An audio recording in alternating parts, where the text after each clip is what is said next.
Hey, Mike Panaki here, and I'm doing a behind the scenes video. So behind me, you see the other side of the studio. Normally, I've got the fancy background behind me, but this time, we're doing a behind the scenes. So the other day on Instagram, there was a picture of a really poorly wired connector. And somebody asked, what should it look like?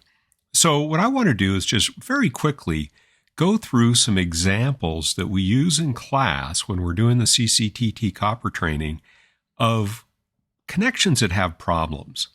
So, in fact, let's come over here and we're going to arrow down and we're going to take a look at what should it look like.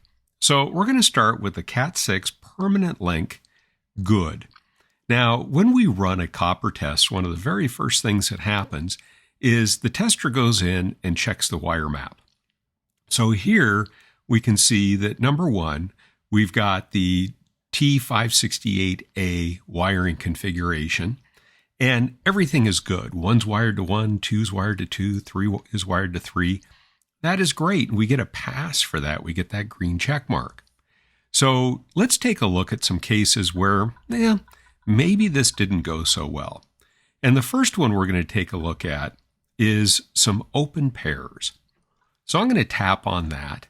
And this is what happens when a couple of the conductors aren't connected all the way through. Now, some things that we always want to remember when it comes to working with the DSX CableAnalyzer is that when we're looking at the wire map, the main is on the left and the remote is on the right. So in this case, I can see that pair 7-8 right here, that pair ends 51 feet from the main and 54 feet from the remote. So this gives me an idea of where the break is in that pair.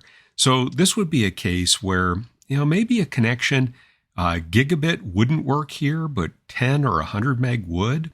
But we know that we need to go 51 feet out from the main or 54 feet in from the remote to see where this break is. Now that break could either be an open or it could be that there's a gap in there or that the connection's broken in one spot. But in any case, I want to go figure out where pair 7-8 is broken and fix that. Now, another one is a short. So let's tap on that.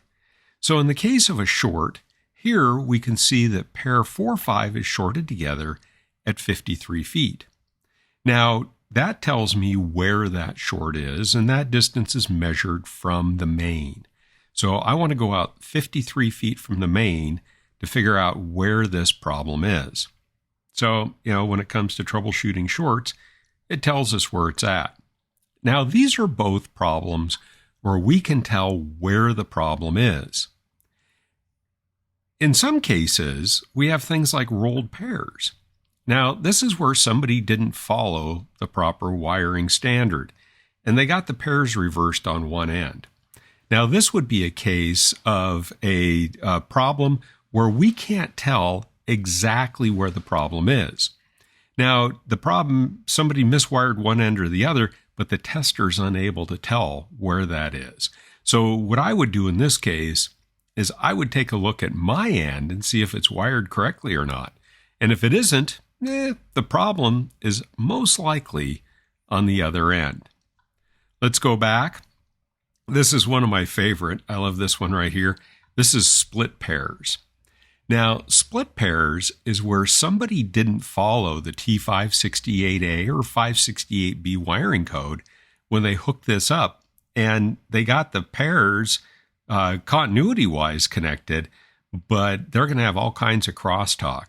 Now, this is the type of problem that if all you're using is a wire mapping tool, this is going to work okay. It's going to show your wire map is good. But the big issue comes in that we've split these pairs out when it comes to the data.